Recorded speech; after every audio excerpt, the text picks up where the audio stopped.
นั้นขอมาในรอบของ9 โมงเนาะว่าอยากจะทำความเข้าใจใน ในตลาดเนาะจะให้ตนเองเนี่ยสามารถซอกจุดเขาซื้อแล้วก็ออกขายได้เนาะหรือว่าโอกาสที่จะซื้อได้หลายก่อนเนาะหรือว่าขายได้หลายก่อนเนาะจะต้องเบิ่งแบบใดเนาะแล้วค่อยก็เชื่อว่าถ้าหลายๆคนเข้าใจเนาะว่าจุดเข้าเนาะตนเองสามารถเข้าได้จากจุดศูนย์นี้เนาะตัวอย่างว่าตนเองสามารถเข้าได้จุดราคา 1,000เนาะหรือว่าเขาได้จุดราคา 2,000เนาะทางเขาซื้อแล้วก็ออกขายเนาะค่อยเชื่อว่าหลายๆคนจะทำกำไรกันได้อย่างหลายเลยเนาะสำหรับการสร้างรายรับเนาะเพราะอย่างเนาะเพราะว่าเขาฮู้ได้อย่างชัดเจนแล้วว่าในจุดที่เขาเข้าได้นี่มีจุด 1,000 2,000เนาะเขาก็อยากได้ว่าไปสลอในจุดดังกล่าวนั้นเนาะฉะนั้นเนาะในรอบนี้ข้อยจึงอยากจะมาตั้งใจแชร์ให้เนาะเกี่ยวกับการเบิ่งรูปแบบตลาดเนาะเพราะว่าหากเทียบใส่ในหลักการในการลงทุนเนาะโดยภาพรวมพอไปแล้วเนาะทุกธุรกิจโดยเฉพาะในการที่เขาลงทุนในส่วนของราคาในหุ้นเนาะหรือว่าในส่วนของทองคำหรือน้ำมันเนาะการทำความเข้าใจในรูปแบบของลักษณะตลาดหรือการเบิงจากโซนเนาะ การเข้าซื้อหรือสามารถที่จะออกขายได้นี่เนาะถือว่าเป็นจุดสำคัญหลายเพราะเมื่อเขาฮู้เขาจะทำกำไรให้กันกับตนเองได้เนี่ยได้แบบประสิทธิภาพแล้วก็สร้างรายรับที่สูงให้กันกับตนเอง ได้หลายเลยเนาะในก่อนอื่นเนาะเวลาที่เขาเข้าเนาะอันนี้คือหลักการในการเบิ่งรูปแบบตลาดเนาะอยากให้เบิ่งจากอดีตของตลาดเลยเนาะคือตัวอย่างว่าในรอบ9 โมงผ่านมาแล้วก็8 โมงผ่านมานี่เนาะจนมาถึงในส่วนของ10 โมงเนี่ยจุดที่เคยทำการซื้อการขายเนี่ยอยู่ไสหลายเนี่ยแล้วเนาะอยากให้เฮาเนี่ยสามารถไปจับจุดในการเก็งกำไรให้ได้เนาะเป็นอย่างเนาะจึงว่าต้องซอกจุดในการทำการเข้าซื้อแล้วก็ออกขายเนี่ยให้ได้เนาะ เพราะว่า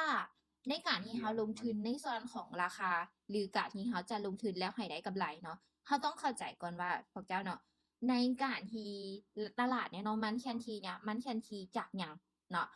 แน่นอนเนาะคือที่เราได้ชี้แจงกันมาโดยตลอดก็คือราคาเนี่ยเนาะจะขึ้นจะลงหรือว่าแนวโน้มของตลาดเนี่ยจะขึ้นจะลงก็ต่อเมื่อขึ้นกับการลงทุนของนักลงทุนจำนวนหลายนั้นเนาะที่เข้ามาลงทุนเนาะที่ว่าเป็นตัวกระตุ้นฉะนั้นเนาะเมื่อเราเข้าใจแล้วว่า กราฟเนี่ยเนาะที่จะมีผลต่อการแคนทีขึ้นแคนทีลงเนาะหรือว่าแนวโน้มของตลาดเนาะที่มีผลต่อการแคนทีขึ้นแคนทีลงเนาะคล้ายๆคือในลักษณะนี้เนาะที่จะลงหรือขึ้นเนี่ยเนาะก็คือขึ้นกับเม็ดเงินของนักลงทุนฉะนั้นเนาะในการจับจุดของเราเนาะเมื่อเรารู้แล้วว่าราคาจะขึ้นจะลงได้เนี่ยขึ้นกับเม็ดเงินของนักลงทุนเราก็เพียงแต่ไปซอกจุดการลงทุนหรือว่าแนวโน้มตลาดเนาะที่เกิดการลงทุนก่อนหน้าแล้วเนาะที่ซื้อถึงการเข้าซื้อแล้วก็ออกขายนั้น แล้วเราต้องเข้าใจอีกอย่างหนึ่งก่อนพวกเจ้าเนาะเมื่อเรารู้แล้วว่าตลาดเนี่ยจะแข่งทีตามแนวโน้มของนักลงทุนละต้องขึ้นกับจำนวนหลายนำอีกเนาะเพราะอย่างเนาะในความเป็นจริงในตลาดเนาะถ้าว่าคนให้ความสนใจหลายหรือทำการซื้อหลายราคามันจะพุ่งขึ้นแล้วถ้าว่าตลาดเนาะมีการเทขายหลายราคามันจะร่วงฉะนั้นเนาะในการเบิ่งกราฟอันนี้เนาะกราฟง่ายๆเลยเนาะเฮามาสังเกตเบิ่งจากการปิดตัวขึ้นของกราฟแล้วก็ปิดตัวลงของกราฟสังเกตเบิ่งในลักษณะซองนี้เนาะก่อนที่จะทาวิเคราะห์ตัวจริงเนาะสังเกตเบิ่งในซองนี้เป็นอย่างเนาะในซองนี้เฮงซื้อจึงเริ่มดันขึ้นทางที่ก่อนหน้าเนี่ยเฮงขายเนี่ยดันลงมาก่อนเนาะสังเกตเนาะเบิ่งจากแนวโน้มการปิดตัวของกราฟจุดที่ทำการซื้อนี่จะหลายเลยเดี๋ยวขอหมายเส้นตัวนี้ไว้เป็นเส้นสีเขียวก่อนเนาะที่ซื้อถึงเฮงซื้อ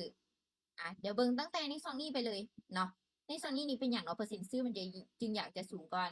สังเกตเนาะจากในซองเก่า1จุด2จุด บริเวณที่ใกล้เคียงกันนี่ก็มีเช่นเดียวกันเนาะที่ซื้อถึงการปิดตัวขึ้นหรือว่าซื้อถึงแห่งซื้อเนี่ยเข้าเนาะเข้าหรือว่าเป็นแห่งซื้อเนี่ยที่ว่าอัตราสนะไปละเนาะเพราะว่าอย่างเนาะแน่นอนเนาะถ้าว่าทำการขายบ่หลายพอทำการซื้อหลายก่อนราคามันก็จะดันขึ้นฉะนั้นเวลาที่เขาเข้าสังเกตหรือว่าในลักษณะของกราฟเคนทีสังเกตเนาะพอราคาเนี้ยก้าวเข้าสู่ซองซื้อหรือว่าง่ายๆคือกราฟเนี่ยเนาะลงมาลิ่นอยู่ในช่วงซื้อหรือว่าหาแคปใส่ในการเบิ่งกราฟอยู่ในช่วงที่ทำการปิดตัวขึ้นเนาะสังเกตเบิ่งจากลูกศรนี่ราคามันก็จะดันขึ้นตามๆไปแล้วเป็นอย่างเนาะในช่วงนี้จึงว่าอยู่ในช่วงสั้นๆเนาะสังเกตเบิ่งในช่วงของกราฟแบบนี้ ในลักษณะของกราฟเนาะในส่วนนี้ก็จะมีทางทำการปิดตัวลงน้ำเนาะสังเกตเบิงจากไส้เทียนเนาะแล้วก็การปิดตัวของกราฟเห็นบ่มันจะเป็นสว่างสั้นๆน้อยๆไว้เนาะฉะนั้นลักษณะของกราฟมันก็จะเทียนทีต่าง เนาะฉะนั้นเวลาที่เขาเข้าเนาะเขาอยากจะให้ชัดเจนของเจ้าเนาะเขาก็อย่างแต่เอาตนเองเนี่ยเนาะหรือว่าเวลาที่ตนเองจะลงทุนเนี่ยเดี๋ยวหมายเส้นสีเหลืองไว้เนาะตัวนี้ เขาก็อย่างแต่เอาตนเองเนี่ยมาตั้งซื้อหรือรอขายอยู่ในสวางโซนแต่ส่วนหนึ่งแท้ๆเช่นว่าถ้าว่าเขาซื้อเขาก็เถียงแต่มาสังเกตเบิ่งจากกรอบกราฟเนาะว่าในจุดโซนราคาที่เขากำลังจะเข้านั้นน่ะอยู่ในสวางที่ทำการปิดโตขึ้นเนี่ยเป็นจำนวนหลายแทบอหรือว่าสัดจีนแทบอเนาะโดยเฉพาะในส่วนของกราฟ ETM เนาะที่เขาเข้าอยู่ในส่วนในปัจจุบันนี้เนาะในส่วนนี้นี่จะเป็นในส่วนของไซเวสสั้นๆอยู่กับแม่นเนาะแต่ว่าในส่วนราคาเก่าเนาะที่ขึ้นมา2088เนาะแล้วก็ในส่วนนี้รวงลงมาอยู่ที่2072แน่นอนเพราะราคาเก่าที่เคยขึ้นไปอยู่ที่88แต่ว่ารวงลงมาอยู่ที่72จะมีโอกาสให้กับคนได้เข้าซื้อเนี่ยอยากให้ราคาเนี่ยดันขึ้นมาหา88เนี่ยอยากให้ทำกำไรได้อ่ะคันว่าง่ายๆเนาะในกลไกการลงทุนเนาะอยากให้ทุกคนเข้าใจคือเดี๋ยวนี้นะในการเก็งกำไรของนักลงทุนหลายๆคนจะมักซื้อในราคาส่วนต่างก็คือซื้อในราคาที่ต่ำแล้วไว้รอขายในราคาที่สูงแชร์เก็บกำไร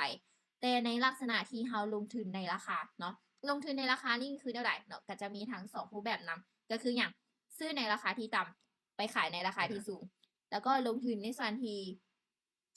ซื้อแล้วราคาขึ้นมีกำไรเนาะก็คือเขาวิเคราะห์อนาคตเขาเทรดฟิวเจอร์นั่นแหละเนาะความหมายเนาะแล้วสำหรับภายใน1นาทีนี้เนาะก็คืออยากให้เน้นหน่อยนึงเนาะอยากให้เน้นหน่อยนึงคือเท่าไหร่อีกฝากมันต้องหลายก่อนแท้ๆเพื่ออย่างเนาะที่จะให้เป็นตัวขับเคลื่อนเนี่ยกราฟเนี่ยขึ้นเพราะหากว่าซื้อหลายก่อนภายใน1นาทีนั้นแน่นอนกราฟมันจะขึ้นไป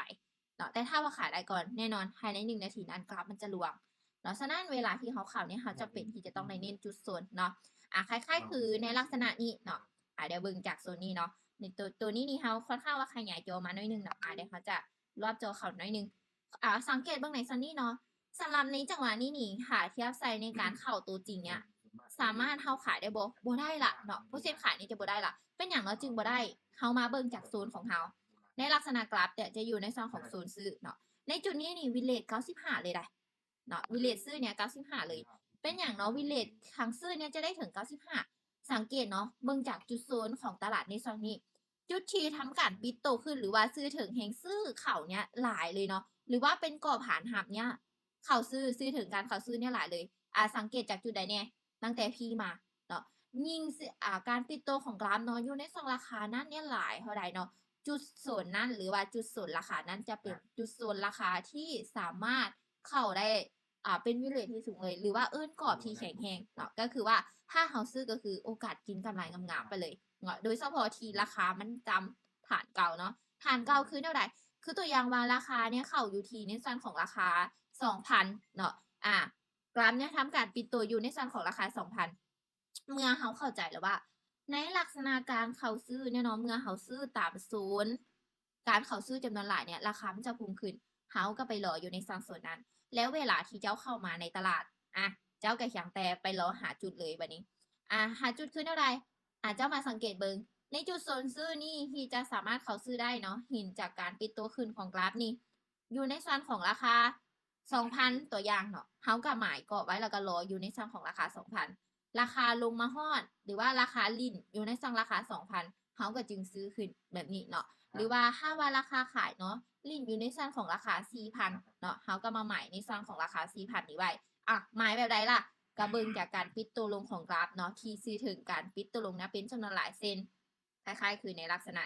ในซองของราคานี้เนาะหรือว่าเส้นที่2ที่ค่อยหมายนี่เนาะเส้นสีแดงนี้เขาก็ไปรออยู่ในซองนั้นเนาะแล้วก็พอราคาขึ้นไปฮอดเนาะหรือว่าพอราคาลีดอยู่ในซองนั้นเขาก็ไปรอเทขายอยู่ในซองนั้นเนาะหรือให้เข้าใจอีกอย่างหนึ่งเนาะก็คือว่าเวลาที่เจ้าเบิงจากผู้แบบตลาดเนาะเชื่อหมายจุดให้กันกับตัวเองเนี่ยได้รอเข้าซื้อแล้วก็ออกขายเนาะเบิงว่าอดีตทานมาของตลาดเนี่ยเนาะก็คือเบิงภาพรวมอะไรเนาะคือเก่าเลยเบิงว่าในพานมาของตลาดเนี้ยราคาเนี่ยเคยขึ้นไปเพราะใส่แล้วในปัจจุบันนี้ดิลิ่นอยู่ในซองใดเนาะคือตัวอย่างว่าราคาเก่าเนาะที่เคยขึ้นมาเนี่ยอยู่ที่ราคา88เนาะแต่ว่าตัวนี้นี่เริ่มรวงลงมาอยู่ที่ราคา66แน่นอนจากที่ว่าเคยพุ่งราคาขึ้นมาพอที่พอรวงเมื่อราคารวงมันจะเป็นโอกาสให้กับคนที่เขาซื้อเทียให้สามารถขายได้อยู่ในซองนี้คล้ายๆคือกันกับทองคำเนาะราคาของทองคำเนาะเคยขึ้นไป55ล้านแต่ว่าตอนนี้ลงมาอยู่ที่49 50 แสดงว่าจะเป็นโอกาสให้กับคนที่เขาซื้อ49 50 ล้านเนี่ยจะให้เก็งกำไรได้55แล้วบวกกับแนวโน้มเนาะการเข้าเนาะการเข้าของคนจำนวนหลายเนาะแน่นอนพอราคาร่วงลงมานะพวกเจ้าเนาะมันจะเป็นโอกาสให้กับนักลงทุนเนี่ยได้เข้าซื้อเทียเก็งกำไรขึ้นให้ไปฮอดราคาที่สูงก่อน55ล้านนั่นอีกเนาะหรือว่าฮอด55ล้านพอซื้ออยู่ในโซนราคา50ล้านหรือว่า49ล้านแต่พอขึ้นไป52หรือว่า53เคขายก็กำไร4ล้านหา3ล้าน3ล้านหา4ล้านแล้วสินะเนาะฉะนั้นเนาะในการวิเคราะห์กราฟเฮาก็เช่นกันเนาะบ่ว่าเจ้าจะลงทุนหุ้นคริปโตเนาะหรือว่าในส่วนของแพลตฟอร์มใดก็ตามเนาะสามารถเอากลยุทธ์เนี่ยไปปรับใช้ได้เนาะคือในลักษณะซองนี้ก็เช่นกันเนาะในส่วนนี้นี่เฮาสามารถซื้อได้ถึง90เลยเนาะตัวนี้นี่เป็นกรณีศึกษาก็ได้บ่ฟ้าลงทุนตามเทียก็ได้เนาะอยากให้เน้นศึกษาก่อนเป็นอย่างเนาะในส่วนนี้ข่อยจึงซื้อแล้วเป็นอย่างจริงได้อย่างแต่90%เนาะสังเกตเนาะที่ข่อยซื้อนี่ย้อนว่าในลักษณะของกราฟเนาะจากจุดส่วนเนี้ยในส่วนนี้ก็จะเป็นแนวโน้มของตลาดเนี่ยเริ่มทำการปิดโตขึ้นหรือว่าซื้อถึงการเข้าซื้อแต่ว่าเป็นอย่างเนาะมันจึงได้อย่างแต่90%เนาะความเสี่ยงยังอยู่ที่10%เพราะว่าในกรอบนี้มันยังบ่ทันแข็งแรงพออย่างในกรอบที่ค่อยควรรออยู่ในส่วนของราคา2068แต่ว่ามันยังบ่หันมาฮอดเนาะฉะนั้นเนาะภายใน1นาทีเนาะคือที่ขอย้ำเตือนว่าอีกฝากมันต้องหลายก่อนแท้ๆเนาะฉะนั้นเนาะเวลาที่เขาเข้าเขาต้องรอกรอบให้จำฐานหน่อยนึงเนาะอันนี้คือหลักการในการเข้าเนาะแต่เมื่อกี้นี่โอกาสซื้อเนี่ยทำกำไรเขาได้หลายบ่หลายเลย ราคาเนี่ยขึ้นไปก่อนแล้วแต่ว่าดันราคากลับมาย้อนอย่างในกรอบสั้นๆนี่เนาะมันก็จะมีอยู่เนาะว่าจะคู่เงินใดก็ตามบ่ว่าจะแพลตฟอร์มใดก็ตามอยากให้เจ้าเนี่ยทำกำไรให้ได้หลายให้กันกับตัวเองทุกครอบเนาะให้ความสำคัญกับตลาดเนี่ยเป็นหลัก แล้วเขาจะสามารถฮู้ซอกจุดซื้อจุดขายได้พอเขาฮู้ซอกจุดซื้อจุดขายได้เนาะโอกาสการทำกำไรของเขามันก็จะสูงเนาะโอเคเนาะเดี๋ยวมาเบิ่งในส่วนของลักษณะนี้นำอีกเนาะคือในซองนี้นี่เฮาที่เขาเบิ่งเนาะจากในซองนี้มาหาในซองนี้นี่ตลาดเนี่ยยังลิ่นอยู่ในซองสั้นเนาะแต่ว่าถามว่าในส่วนลักษณะนี้นี่คือตลาดเนี่ยเนาะเริ่มรวงจากจุดศูนย์ลงมานี่เขายังสามารถทำการซื้อได้บ่แมนจะได้อยู่เนาะแต่ว่าประสิทธิภาพมันจะบ่หลายเนาะเขาต้องมาเบิ่งภาพรวมคืนอีกครั้งหนึ่งนำอีกเนาะที่จะให้เขาเนี่ยสามารถซอกจุดเข่าใหม่ได้อีกเนาะคือแนวใด ก็คือกลับไปเบิ่งภาพรวมนั่นแหละเนาะว่าในราคาในช่วงที่ตลาดดิ่งอยู่เนี่ยเนาะในจังหวะของโซนตลาดเนี้ยจุดที่ราคากำลังลงมาเนี่ยเนาะอดีตผ่านมาเนี่ยเนาะทำการซื้อนี่จะหลายบ่หรือว่าโอกาสยังที่จะขายได้อยู่เพื่อให้เฮาเนี่ยสามารถซอกจุดซื้อในส่วนของราคาที่ต่ำเพื่อเก็งกำไรในราคาที่สูงขึ้นได้เนาะถ้าเทียบในการลงทุนในราคาก็คือเพื่อให้เฮาเนี่ยสามารถซอกจับจุดเข้าหั่นแหละเนาะความหมายเนาะ โอเคเนาะราคาเนี่ยเริ่มดันขึ้นแล้วเนาะถือว่าในส่วนของ time frame ใน1 นาทีของเขานี่ก็ถือว่ายังโอกาสเขาซื้อเนี่ยได้อยู่เนาะแต่ว่าโดยภาพรวมนี่ถ้าว่าไส้เป็น time frame ที่สูงนี่ก็คืออาจจะไส้บ่ค่อยได้เนาะอาจจะต้องได้เพิ่มขึ้นอีกน้อยนึงเนาะในส่วนนี้ของบ่ทันแล้วเนาะเดี๋ยวไว้รอจังหวะหน้าพอเข้าใจกันบ่ทุกคนเนาะสำหรับการเบิ่งอ่า ตลาดเนาะที่ว่าจัดการความเสี่ยงให้กันกับตนเองหรือว่าอยากให้ตนเองเนี่ยสามารถซอกจุดเข้าซื้อแล้วก็ออกขายได้เนาะตามวินเลทที่ตนเองต้องการเลยพอเข้าใจกันบ่เดี๋ยวก่อนที่ว่าข่อยจะทาเข้าตามตัวจริงเนาะแล้วก็อธิบายไปอีกครั้ง สรุปคือว่าเขาสิมาเบิ่งราคาที่มันต่ำสุดมีหลายจุดเขาซื้อหลายบ่เราจึงสามารถซื้อได้แมนแมนแมนแบบนั่นก็ได้เนาะแมนเข้าใจถูกต้องเลยคือในโซนนี้ก็เช่นเดียวกันเนาะคล้ายๆคือที่ว่าหั่นแหละเนาะคือในโซนนี้นี่เฮาที่เบิ่งตามแนวโน้มของตลาดเนาะเฮาไปเบิ่งจากภาพรวมตลาดมาก็โอกาสเขาซื้อยังสูงหลายเลยเนาะหาเทียบไซเนาะจากที่เฮาไปเบิ่งภาพรวมตลาดมาเนาะภายใน1 นาทีเนาะที่เขาจะเข้านี่ก็ถือว่าวิลนั่นเนาะเวลาที่เขาเข้าเนี่ยคือตัวอย่างว่าเขาเข้าอยู่ในรอบของ9 โมงหรือว่า10 โมงเนาะเขาก็ต้องมาเบิ่งจากอดีตในช่วงของ9 โมงเนี่ยหรือว่าเรียนกราฟเบิ่งกราฟขึ้นมาเนาะเพราะว่าเวลามันก็บอกให้อยู่เนาะเรียนกราฟก็ขึ้นมาว่าช่วง9 โมงนี้ลักษณะของกราฟเนี่ยทำการซื้อในอยู่ในช่วงใดในแล้ว แล้วทำการขายดีอยู่ในช่องใดได้เร็วเนาะแต่ว่าในกรณีนี้เนาะเขาเห็นว่าคือในลักษณะของกราฟเนาะถ้าเลื่อนกลับมาแล้วเนาะในส่วนนี้นี่ลักษณะของกราฟเนี่ยค่อนข้างว่าราคาใกล้เคียงกันเลยเขาก็สโลว์ไว้ก่อนก็ได้เนาะเพราะว่าใน1 นาทีนี้อาจจะบ่เหมาะสมเนาะความหมายก็คือตอนนี้เขาเข้าอยู่ในรอบของ10 โมงเนาะแต่ว่าในลักษณะของกราฟเนี่ยจากที่เขามาเบิ่งในส่วนของ9 โมง8 โมง7 โมงเนาะอดีตทานมาของตลาดอยู่ในส่วนของ7 โมง8 โมง9 โมงเนี่ยเนาะในลักษณะก่อนหน้านี้ในโซนราคาเนี่ยในส่วนราคาที่กำลังลิ่นปัจจุบันนี้เนาะก็ยังมีทางการเข้าซื้อแล้วก็เทขายอยู่คือเนี่ยไรสังเกตเบิ่งจากการคันหาเทียบเสด็จกราฟเนาะกับเบิ่งจากการปิดตัวขึ้นแล้วก็ปิดตัวลงของกราฟเนาะคล้ายๆคือในลักษณะช่วงนี้เนาะถ้าว่าคือในช่วงนี้นี่ราคามันไม่ได้ห่างกันหลายเนาะความหมายก็คือว่าจากแนวโน้มของตลาดเนาะที่เขาเบิ่งกว้างเห็นไกลเนาะราคามันบ่ได้ห่างกันหลายแน่นอนแนวโน้มตลาดที่จะขึ้นจะลงอย่างชัดเจนมันก็บ่ได้มีค่ะนะฉะนั้นเขาก็สโลว์ไว้ก่อนเนาะที่เขาใช้ทำเฟรมนิดนึงนาทีหรืออาจจะเพิ่มขึ้นก็ตามเนาะแค่ให้เขาเนี่ยสามารถจับจุดตลาดให้ได้ง่ายแหละเนาะความหมายฉะนั้นเวลาที่เขาเข้าเนี่ยสำคัญเลยเนาะเบิ่งภาพรวมตลาดแล้วก็ไปซอกจุดเนาะแต่ว่าในลักษณะนี้ก็โอกาสทำการซื้อให้กับเขานี่ก็ได้อยู่เนาะเพราะว่าจากที่เขาเบิ่งไปแต่ครอบ7 โมงเช้าเนาะโมงค่อยบ่ถึงเนี่ยเนาะจนไปถึงโมงในปัจจุบันเนี่ยสังเกตเส้นสีเขียวที่ค่อยกำลังมานี่เนาะแนวโน้มของตลาดเนี่ยจะทำการปิดตัวขึ้นเนี่ยเป็นหลักเลยเนาะหรือว่านี้ในโซนนี้เนี่ยแนวโน้มตลาดเนี่ยเริ่มดันขึ้นเนาะทุกคนสามารถเบิ่งตามทางหน้าเนี่ยเขาสวยได้เนาะสังเกตเส้นสีเขียวๆเนาะกำลังจะเริ่มดันขึ้นแล้วเนาะสังเกตเบิ่งจากสิ้นเฮงเนาะมันจะต่ำกรอบเนาะลงมาในโซนนี้ก็เริ่มดันขึ้นแล้วเนาะแต่ว่าในโซนนี้ก็ค่ะตีสยาไซก็ถือว่าเขายังทำการซื้อได้อยู่เนาะแต่ก็จะให้ได้ประสิทธิภาพหลายนี่ก็ค่ะว่าจะได้บ่ให้เต็มร้อยเลยเนาะโดยที่ว่าบ่ถือกดดันราคานี่ก็ยังจะบ่ได้เนาะเพราะว่าอย่างตลาดยังอยู่ในโซนของไซด์เวย์อยู่เขาอาจจะได้รอต่ำกว่านี้อีกเนาะเพราะว่าในโซนของตลาดเนาะยังลิ่นอยู่ในโซนของกลางๆเนาะก็ถือว่ายังลิ่นอยู่ในช่องสั้นอยู่ว่าซั่นซะเนาะถ้าว่าเขาเบิ่งไกลกว่านั้นอีกเนาะฉะนั้นเวลาที่เขาเข้านี่ก็เขาก็พยายามเซฟตามฐานตามราคาตามลักษณะตลาดของน้อยหนึงเนาะเห็นบ่พอมาฮ้อนเนาะในซัน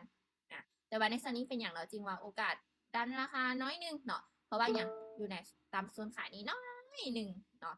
นี่แหละพวกเจ้าเนาะในการที่เขาลงทุนนะเป็นอย่างข่อยจึงเคยย้ำหนักย้ำหนาว่าเวลาที่เขาลงทุนเนาะให้ติดตามเบิงจากภาพรวมตลาดเนาะแล้วก็เบิงจากโซนเนาะที่เขาจะเข้าเนาะเพราะว่าภายใน1 นาทีนั่นนะพวกเจ้าเนาะอีกฟักมันต้องหลายก่อนเนาะถ้าว่าซื้อก็ต้องซื้อหลายก่อนถ้าว่าขายก็ต้องขายหลายก่อนเนาะอยากให้ราคาเนี่ยดันตามแกมเกณฑ์ที่เขาต้องการในความหมายเนาะเดี๋ยวเบิ่งอีกลักษณะหน้าเนาะในส่วนนี้แต่ว่าเขาที่เขาไปเบิ่งจากภาพรวมตลาดมาเนาะตั้งแต่ในช่วงเช้ามาเลยเนาะตั้งแต่ในรอบของ7 โมงเช้า8 โมง9 โมงเนาะที่คอยเบิ่งมาเฉลี่ยภายใน3 ชั่วโมงก็คือในส่วนของราคาเนาะหรือว่าเส้นสีเขียวที่ค่อยหมายไว้เนี่ยจะเป็นแนวโน้มที่กราฟเนี่ยทำการปิดตัวขึ้นหรือว่าการเข้าซื้อเนี่ยหลายเลยเนาะแต่ถามว่าในช่วงระหว่างกลางนั้นภายใน1 นาทีนั้นมีขายบ่มีเนาะแต่ก็อย่างเล็กน้อยเนาะถ้าบาเข้ากับโอกาสทำการซื้อนี่ก็จะหลายก่อนเนาะสังเกตดีอีกครั้งหนึ่งเนาะเพื่อความเข้าใจเพิ่มเนาะแนวโน้มของตลาดเนาะในสั้นจังหวะนี้นี่ราคาเนี่ยเนาะสังเกตเนาะกลับมาหาในสั้นเก่าราคานี่จะสังเกตเนาะสังเกตเบิ่งจากเส้นราคาได้เลยราคานี่จะอยู่ในซองของศูนย์ซื้อเนาะในกรอบเนี้ยมันจะสั้นๆอยู่เนาะแต่ว่าโดยภาพรวมนี้การเข้าซื้อมันก็จะสูงก่อนเพราะอย่างเจ้าลงมาหาในซอนนี้เจ้าก็ยังโอกาสที่จะดีดราคาเนี้ยจะดีดกราฟขึ้นไปเนี่ยสูงเลยเพราะอย่างเนาะในกรอบสังเกตเบิ่งจากลักษณะเนาะของแท่งเทียนนี่ก็ได้เนาะมันจะเป็นแห่งซื้อเนี่ยที่ถือกดดันราคาขึ้นเป็นสละเด็กแต่ว่าบางจังหวะเป็นอย่างจริงยังถือกดดันราคาลง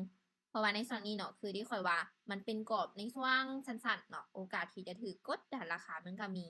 เนาะแต่ว่าโดยภาพรวมของตลาดเนาะโดยที่ว่าเขาใช้เวลาดุลเท่าใดขึ้นไปเนาะมันจะขึ้นหลายก่อนที่จะลงอยู่แล้วเนาะหรือว่ายังไงก็คือแนวโน้มภาพรวมของตลาดถ้าว่าเขาใช้เป็นไทม์เฟรมที่สูงขึ้นกราฟมันจะขึ้นเนาะคือในซันนี่ก็เช่นกันเนาะสำหรับที่เขาใช้ไทม์เฟรมนี่1 นาทีนี้ก็วิเลททางซื้อนี่ก็สูงเลยเนาะเดี๋ยวเขาจะเข้าอีกครั้งหนึ่งเป็นอย่างน้อยจึงว่าสูงเนาะคือที่คอยว่านี่กรอบนี้เนาะในกรอบราคา2068เนาะจนมาถึงในส่วนของราคา2065เนาะในส่วนแนวโน้มของจังหวะตลาดเนาะในส่วนนี้นี่สังเกตเนาะ ลักษณะของกราฟเนี่ยตั้งแต่จากอดีตมาจนมาถึงณปัจจุบันเนี่ยแนวโน้มของตลาดเนี้จะอยู่ในแนวโน้มที่ทำการปิดโตขึ้นเนี่ยเป็นหลักเลยเนาะหรือว่าการดันราคาขึ้นนะเป็นหลักเลยเนาะที่ว่าเป็นโอกาสให้เขาเนี่ยได้ทำกำไรหรือว่าให้เขาได้ทำการเข้าซื้อนั่นเองเนาะฉะนั้นเวลาที่ว่าเขาลงทุนเนาะและสรุปแล้วก็คือเวลาที่เราติดตามเบิ่งกราฟเนาะหรือว่าลักษณะของกราฟเนี่ยจะให้เราเนี่ยสามารถออกออเดอร์เนาะให้ได้ประสิทธิภาพก็คือเบิ่งจากแนวโน้มการปิดตัวของกราฟนั่นแหละเนาะแล้วก็ซื้อถึงการเข้าซื้อนะเป็นจำนวนหลายลักษณะการเบิ่งกราฟก็คือเบิ่งจากการปิดตัวขึ้นของกราฟเป็นหลักเลย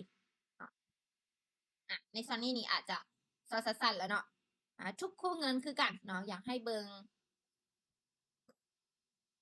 อยากให้ใส่คือกันนี่แหละเนาะความหมายเพราะว่าอย่างเนาะมันจะเป็น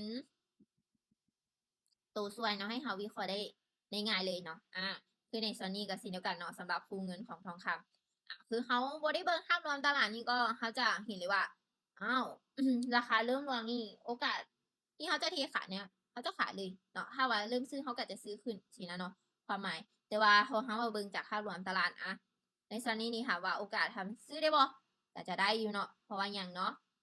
โดยแนวโน้มภาพรวมตลาดเนาะในส่วนนี้ก็จากที่ลินสองสั้นเนาะกราฟนี้ก็จะอยู่ในโซนที่ทำการปิดตัวแต่ว่าโดยที่เขาไปเบิ่งภาพรวมตลาดนี้เมื่อเขาเห็นว่ามันลักษณะเริ่มลงนี้ค่อยว่าหลายๆคนนี่อยากที่ขายได้เนาะแล้วค่อยก็คิดว่าหลายๆคนนี่อยากจะที่ขายหลายก่อนเนาะเพราะอย่างราคาเริ่มรวงคัดว่าอีกเนาะแต่ก็คือที่ค่อยว่าเขาแหละเนาะคือที่เขาได้ชี้แจงให้กันในเบื้องต้นยิ่งราคาเริ่มรวงหลายเท่าใดจะเป็นโอกาสให้กับคนได้เข้าซื้อในการเก็งกำไรเพราะตัวขับเคลื่อนหลักๆเนาะที่ดีที่สุดบ่แม่นว่าราคาเนี่ยลงแฮงหรือขึ้นแฮงเนาะแต่คือหลักการ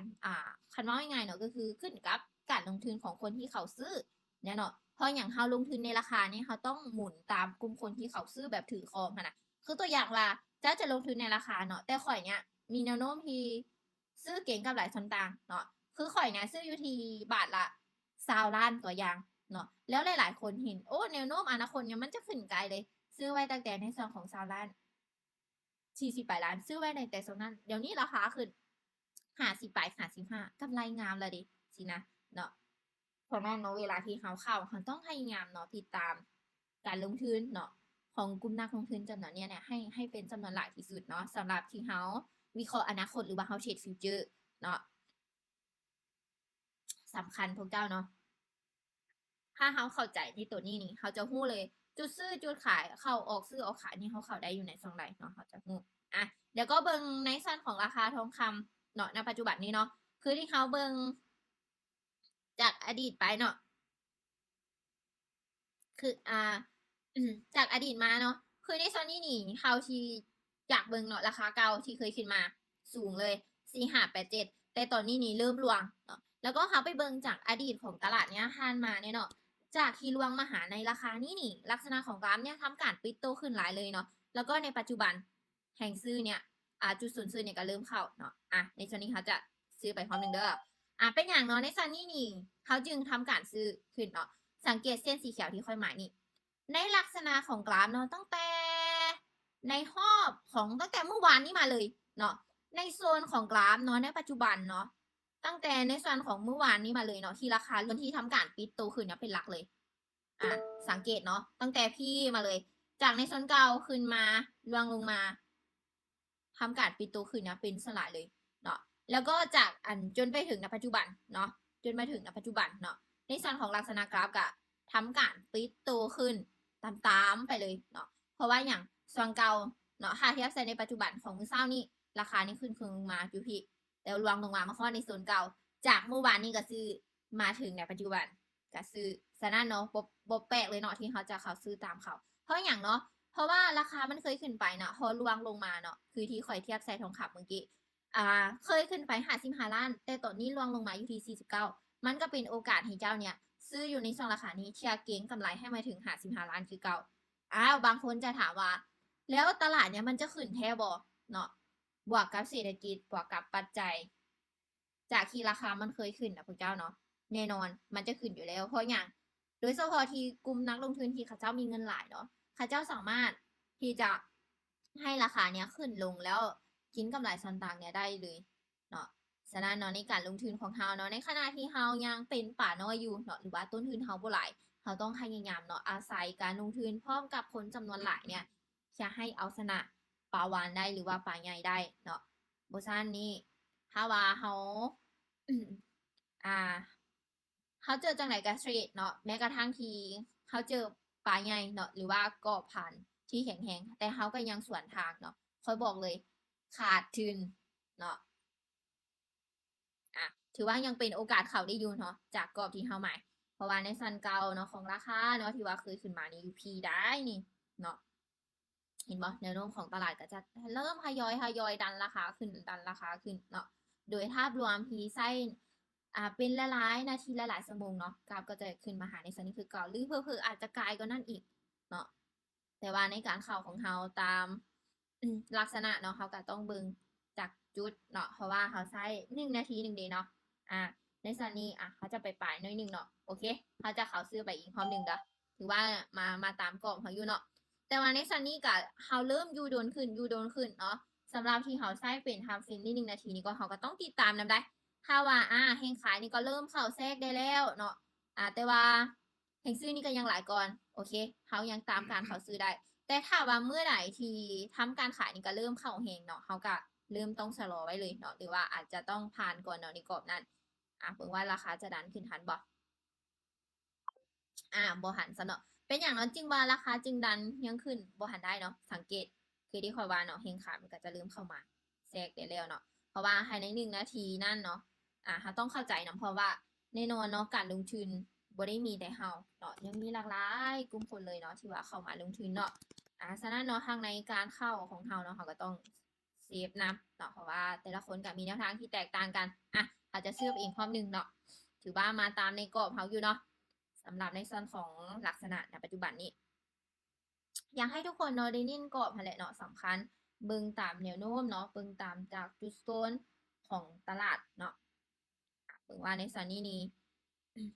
ในส่วนของจังหวะนี้เนาะเพราะว่าจากในส่วนเก่าในจังหวะนี้ก็ถือว่าเป็นโอกาสทำการซื้อนี่ก็สูงเลย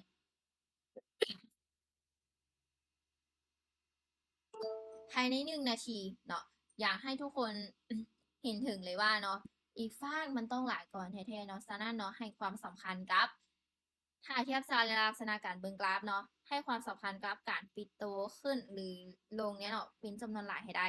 แค่ให้เฮาเนี่ยสามารถเข้าตามเกณฑ์ตามการลงทุนพร้อมกันกับหลายๆคนเนี่ยให้ได้เนาะเพราะว่าอย่างเนาะในส่วนลักษณะตัวจริงของกราฟเนาะเวลากราฟจะขึ้นจะลงน่ะ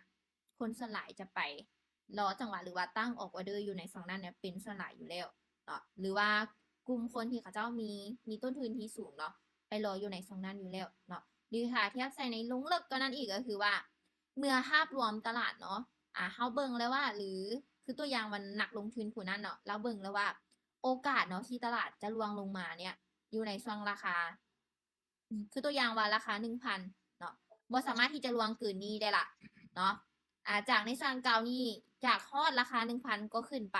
จากฮอดราคา 1,000 ก็ขึ้นไปแน่นอนเราก็จะไปตั้งซื้ออยู่ในช่วงนั้น เพราะอย่างหาเทียบใส่ในความเป็นจริงเนาะเมื่อราคามันจากราคา 1,000 เนาะสตาร์ทอัพอยู่ 1,000 แล้วขึ้นไปอยู่ที่ประมาณหลักหมื่นแล้วพอลงมาหา 1,000 อีกบ่มีไผแล้วพระเจ้าที่จะขายเพราะอย่างขายก็บ่มีกำไรเนาะขายก็ขาดทุนหั้นนะฉะนั้นเนาะมันจะเป็นโอกาสให้เขาซื้อได้หลายก่อนฉะนั้นเวลาที่เขาเข้าเนาะเขาก็ไปรอจากจุดนั้นเลย โดยที่เอาจากการเบิ่งจากการปิดตัวขึ้นของกราฟเนี่ยเป็นหลักเนาะโอเคทุกคนเนาะเดี๋ย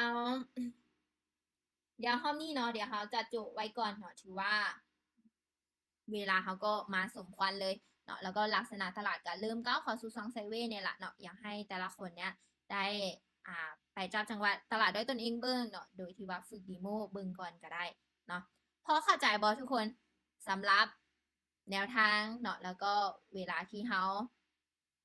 จะทำกำไรให้กันกับตัวเองเนาะที่ว่าซอกจุดมั่นใจเนาะหรือว่าในจุดที่ความเสี่ยงต่ำให้ผลลัพธ์สูงให้กับตัวของเขาเองพอเข้าใจกันบอ ขอใจน้อยหนึง เข้าใจ เว นิ ลา ด มา นึ เสริม ง ตึม เนาะ อย่าลืม โอเคเนาะโอเคเนาะโอเคทุกคนเนาะชื่อว่าฮอมนี่ก็จากที่เฮาทางศึกษาน้ำกันเนาะแล้วก็ค่อยได้ลงทุนไปน้ำก็ถือว่าฮอมนี่ค่อยก็กำไรอยู่ที่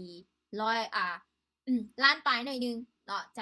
ากในส่วนเช้านี้มาเนาะตั้งแต่8โมง9โมงจนมาถึง10 11เนาะก็ถือว่าได้100ปลายเนาะกับกำไร2ล้าน โดยที่ข่อยใช้เวลา3-4ชั่วโมงเลยเนาะที่ข่อยชี้แจงเดี๋ยวนี้คือข่อยอยากจะให้ทุกคนเข้าใจว่าจังว่าตลาดเนาะมีโอกาสให้เฮาเนี่ยเข้าได้เสมออยู่แล้วเนาะเฮาเพียงแต่เน้นวินัยเนาะแล้วก็การจัดการความเสี่ยงของตัวเองเนี่ยเข้าสวยเนาะบ่อยากจะให้ทุกคนเนาะเจอตลาดจังไหนแล้วก็เข้าเนาะโดยที่ว่าบ่มีเป้ากำไรเนาะหรือว่าเป้ายุ่นแห่งกันกับตัวเองเลยเนาะตัวนี้บ่อยากให้เฮ็ดเนาะเพราะว่าอย่างผ่านๆมาเนาะมีหลายๆคนกำไรแล้วก็ยังบ่หยุดเนาะสุดท้ายเฮ็ดให้ตัวเองขาดทุนด้วยซ้ำเนาะฉะนั้นเนาะเวลาที่เฮาเข้าเนาะพยายามเนาะติดตามจังหวะตลาดไปนำ โอ้เฮายังเข้าได้อยู่เฮาก็จึงเข้าต่อเนาะเพื่อให้การทำกำไรของเฮาเนาะได้ประสิทธิภาพ โอเคทุกคนเนาะ